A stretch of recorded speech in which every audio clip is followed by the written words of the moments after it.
Voilà. Il faut enlever les lapins. Il faut peut-être le lapin, monsieur Gio. Voilà, ça met le lapin. Bon. Lui, là, il y a combien de mois? 2 mois et demi. 2 mois et demi. En phase d'engraissement. Voilà. D'accord. Il faut montrer aussi tes repos. Voilà, faisant tout tes lapins.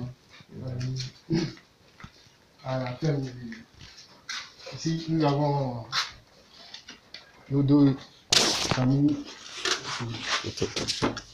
Un de mes reproducteurs. Il a combien de mois? Lui, il a, disons, 7 mois. 7 mois. 7 mois. D'accord. Il a plus d'1 an. Il a plus d'1 an. Oui, c'est bien. Wow. C'est notre reproducteur phare.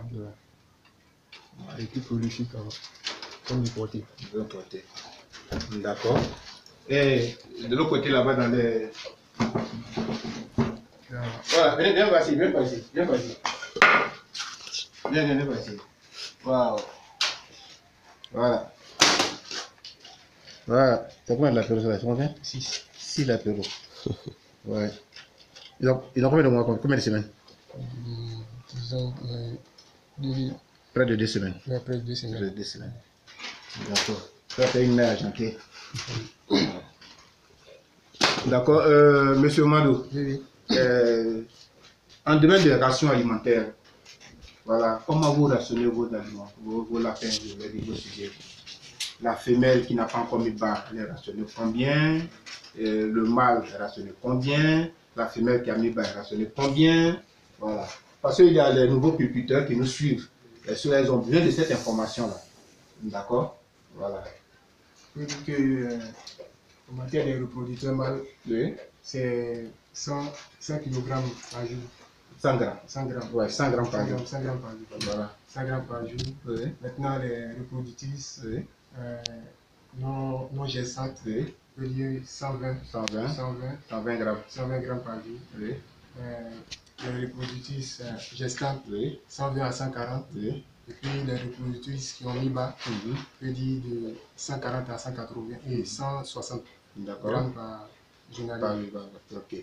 Merci. Vous avez bien suivi parce que nous sommes toujours avec, très souvent, il veut dire avec les nouveaux culteurs. Voilà. Les nouveaux culteurs, ils veulent savoir comment on rationne les lapins.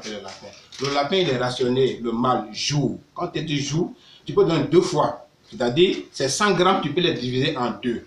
Tu donnes 50 grammes le matin et 50 grammes le soir. Ça fait ces 120 grammes. Ou bien tu peux donner ça en une fois, matin ou bien le soir. Voilà. Ça, c'est le mâle.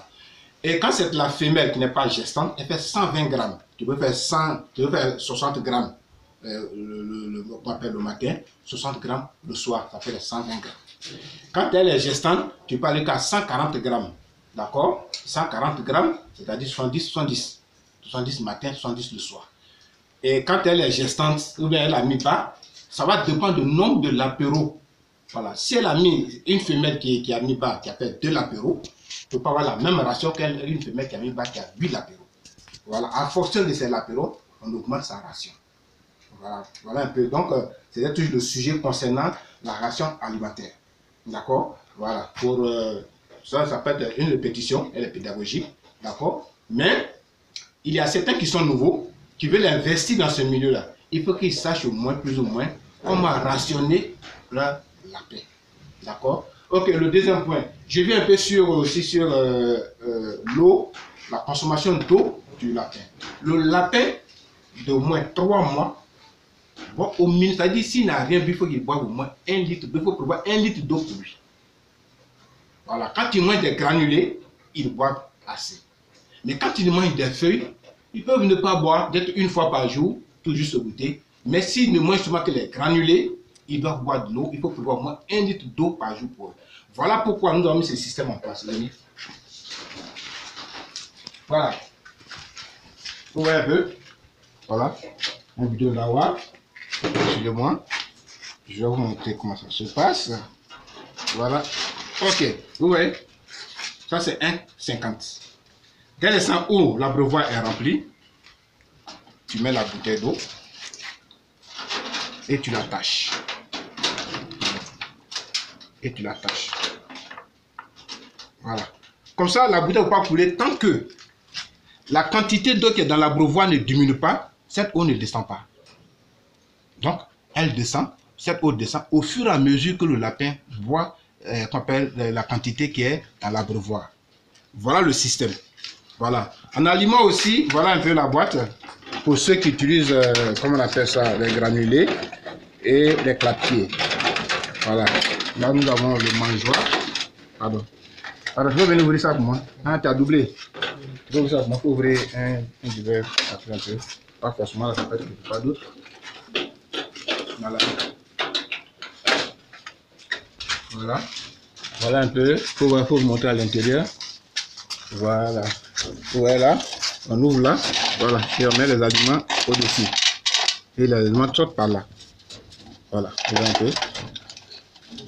Si le matin, vous pouvez fermer. Si le matin vous donnez la ration journalière au lapin, c'est-à-dire matin vous êtes venu, vous le donnez, si c'est un mâle, vous donnez ses 100 grammes.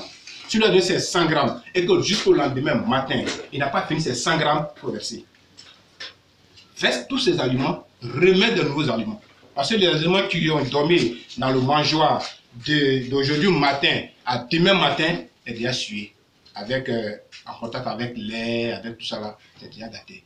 Et si tu dis non, comme c'est encore joli, c'est pas, ça ne fait pas de la poudre, ou bien c'est pas humide, donc je n'enlève pas, dis-toi que tu es en train de tuer à petit feu ton lapin. Parce qu'il va faire la diarrhée arriver à cet moment. Donc je répète, tu as rationné ton lapin matin, tu t'es habitué de le rationner les matins, tous les matins. Le lendemain matin, s'il n'a pas pu manger ses 100 grammes, il faut verser, mais à nouveau 100 grammes. Ça, c'est le premier conseil que je donne. Le deuxième conseil, en domaine de conservation des aliments. Parce que très souvent, les aliments sont mal conservés. Et ça, ce n'est pas la faute des puniculteurs, ni des techniciens, mais la faute de la maison de production d'aliments, qui ne met pas le système, qui ne met pas comment est-ce qu'il faut conserver les aliments. Et là, il faut qu'on fasse cette reproche pour dire non. Quand on va à la pharmacie, on achète un médicament, on dit non, il faut garder le médicament au frais, à 32 degrés, à 28 degrés, voilà. Mais les aliments, on ne dit pas comment on conserve. Donc du coup, les gens conservent mal les aliments et ça tue les lapins. Tu te rends compte, monsieur, qui va acheter 10 sacs d'aliments, qui les dépose sur, à même le sol, il les superpose. Donc c'est dit que l'air ne passe pas à travers les sacs. Donc il y a une chaleur. Ça provoque de la moisissure. Et cette moisissure-là n'est pas visible à l'œil nu. Voilà. On ne la voit que peut-être que par microscope ou bien par autre chose. Et comme toi, tu ne vois pas à l'œil nu la moisissure, tu prends, tu donnes ces granulés à tes lapins.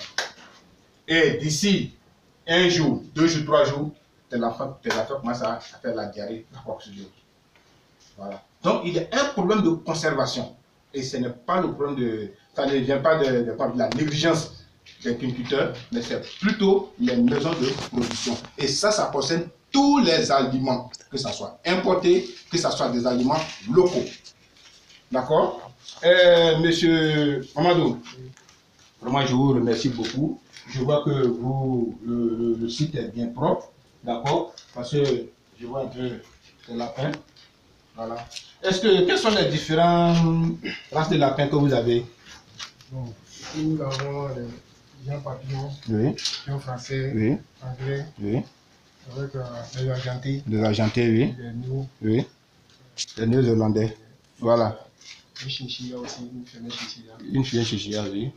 D'accord, vous n'avez pas de lion ici? Non. Pas de lion. Ok. Vous voyez un peu, chers amis, en domaine de lapin, il y a plusieurs races. Il y en a plusieurs, les races de lapins. Mais partagées en 3 grands groupes. D'accord? Le petit groupe, ce sont les petits lapins.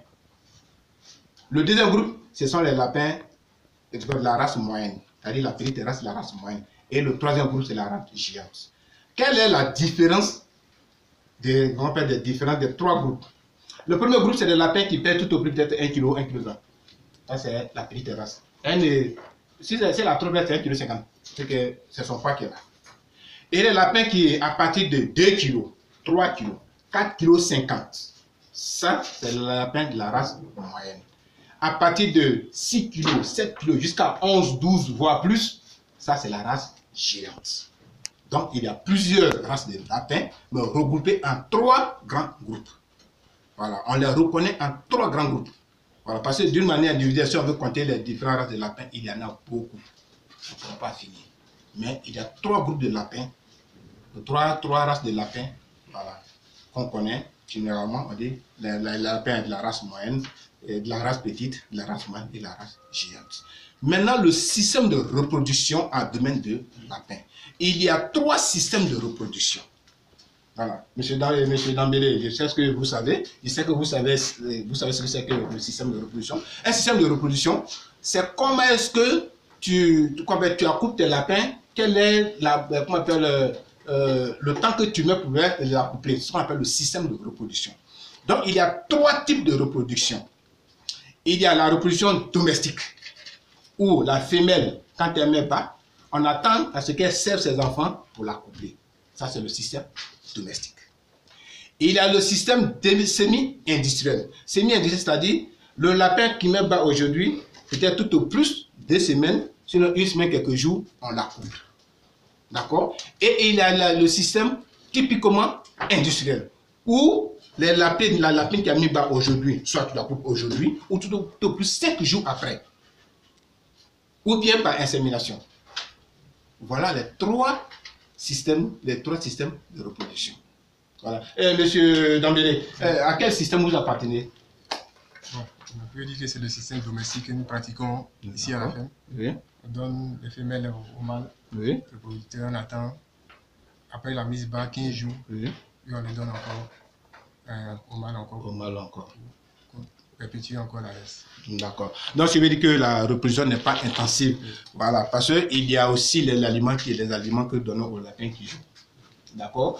Parce que les granulés locaux n'ont pas les éléments qu'il faut pour que la femelle soit accouplée automatiquement quand elle met bas ou que non, elle n'a pas tous les granulés n'ont pas tous ces éléments. Donc peut-être après 2 semaines, voire même 1 mois avant qu'on la coupe. Donc elle est typiquement domestique. Ok. Voilà, nous allons vers la fin de notre, nos vidéos. Monsieur Dambélé, dites-moi, si jamais il arrivait qu'on vous donnait un financement, d'accord, de votre choix, bien sûr, voilà, et quelles sont vos idées?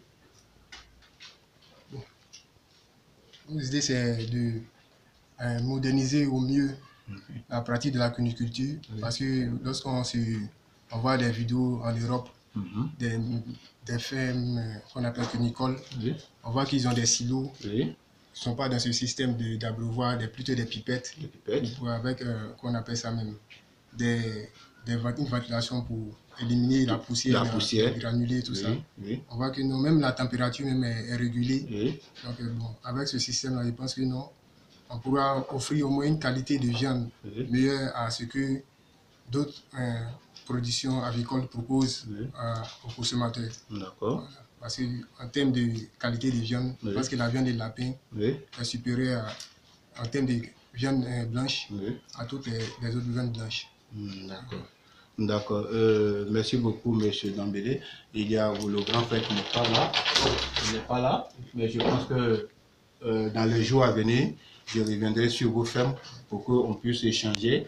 Vous savez, c'est à travers ces vidéos que certaines personnes s'y mettent. C'est à travers ces vidéos que j'ai fait que certaines personnes entretiennent leur ferme. D'accord? Donc ça donne envie de faire de l'élevage. Mais bon, ça dépend du pays où chaque pays a sa politique. D'accord? Voilà. Mais d'une manière, en Côte d'Ivoire, du côté particulier, en Côte d'Ivoire, nous avons un souci de financement. D'accord? Et c'est pourquoi tout à l'heure, je t'ai posé la question sur le financement. Si jamais, si vous trouvez le financement, quelles seraient vos idées, machin, tout ça. Vous avez bien dit. Bon, voilà. Le financement, quand il arrive, on essaie de faire plus ou moins pour pouvoir faire évoluer sa ferme, avoir des grandes choses. Ok, quel est vos mots de fin? Parce que nous avons fait... Vous avez évoqué un problème, si vous pouvez donner... Il n'y a pas de solution, on a tout le temps. Quelle est la meilleure manière de stocker les aliments? Les granulés. Parce que vous avez dit que lorsqu'on achète le sac, la maison mère ne nous dit pas comment entretenir, stocker, puis pour que nos lapins soient en bonne santé. D'accord. Les aliments que vous achetez, voilà la bonne manière de les conserver. D'abord, il faut acheter des palettes. Tout le monde sait ce que c'est que les palettes. C'est des trucs qu'on fait en bois, voilà, des palettes. Il faut acheter des palettes. Sur les palettes, ne superposez pas les sacs. Arrêtez plutôt les sacs. Vous connaissez un sac arrêté, un sac couché. Vous les arrêtez de telle sorte que les sacs ne se touchent pas. Parce que quand deux sacs se touchent, ça provoque une chaleur. Et c'est là par la moisissure. Donc il faut, voilà un sac qui est arrêté là. Et vous arrêtez M. Dambélé, vous marquez quelques centimètres, l'autre sac, voilà. Les sacs ne se touchent pas et ils sont arrêtés. Et quand tu ouvres le sac pour te servir, vous prenez un seau avec à fermeture, bien sûr. Vous mettez la quantité d'aliment que vous voulez. Vous fermez le seau. Vous pliez le bout du sac de telle sorte que l'air ne soit pas en contact avec les granulés. D'accord? Vous fermez le sac et vous partez servir. Si c'est fini, vous revenez encore vous servir. Mais toujours dans la mesure de sécurité, c'est-à-dire fermez les coins, toujours le sac. Dès que vous finissez, vous fermez le sac d'une manière chose. Vous mettez quelque chose dessus de ça que le bout ne se défait pas. Voilà, un caillou dessous, mais un bois. Voilà. Et les granulés qui restent dans le seau, il faut fermer. Et ne met pas le seau à même le sol, mais sur une palette. Voilà comment il faut conserver les aliments. Voilà. Si vous avez encore d'autres questions, je suis ici, je suis à ta disposition. On a tout le temps. Pose les questions que tu veux et je te donne, je vais t'aider à trouver une solution à ta préoccupation. Voilà.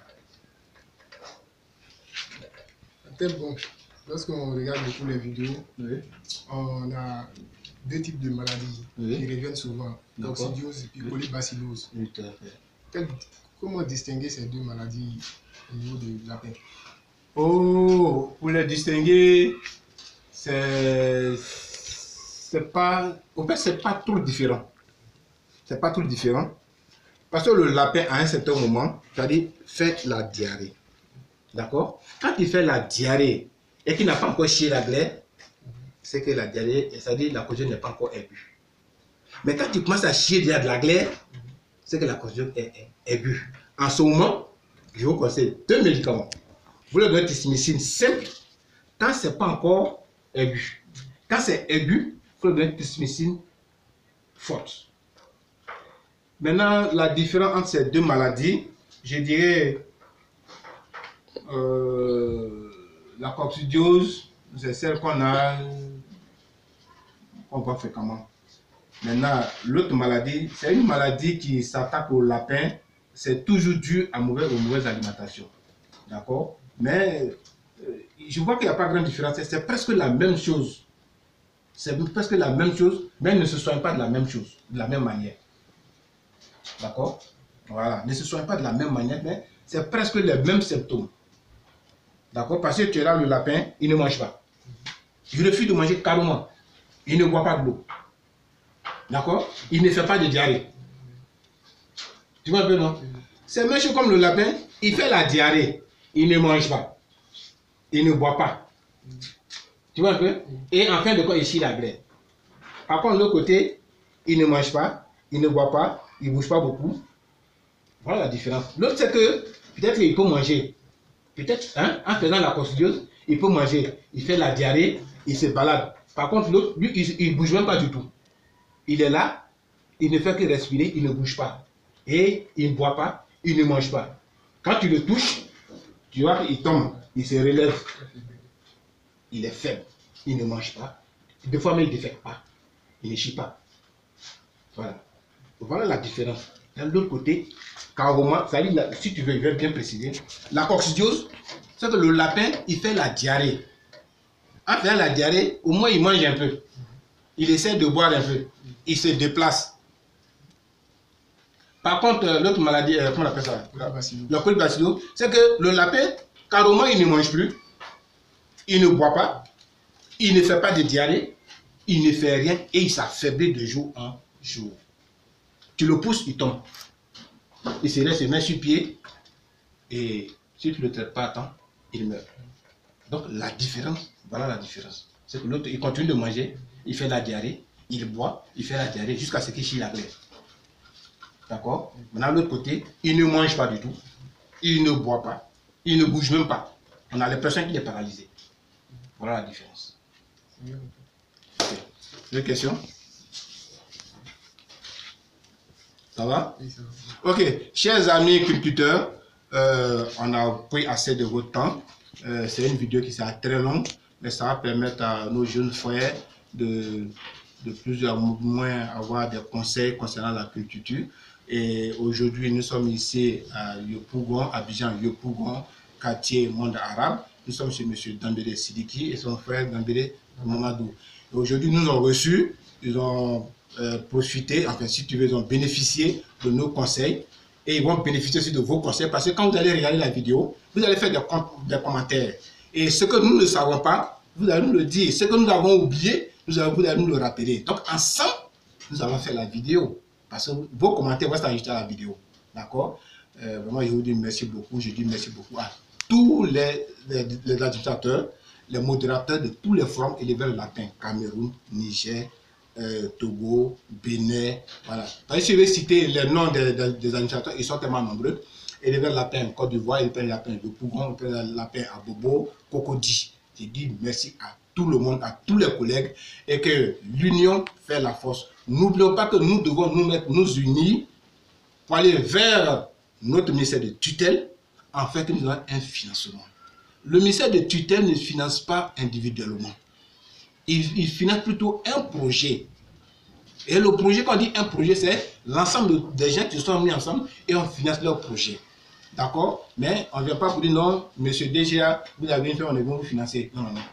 Le ministère de tutelle finance un groupe de personnes. On est tellement nombreux que si on veut nous faire, qu'on appelle, donner de l'argent individuellement, ça ne sera pas bon et c'est dans le désordre.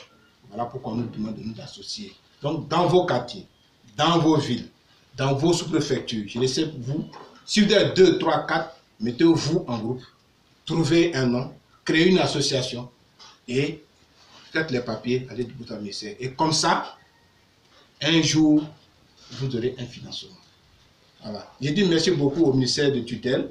Oui, c'est vrai, moi déjà, je n'ai jamais été au ministère, à notre ministère de tutelle, mais j'y serai un jour. Mais actuellement, je suis à l'étape de la sensibilisation.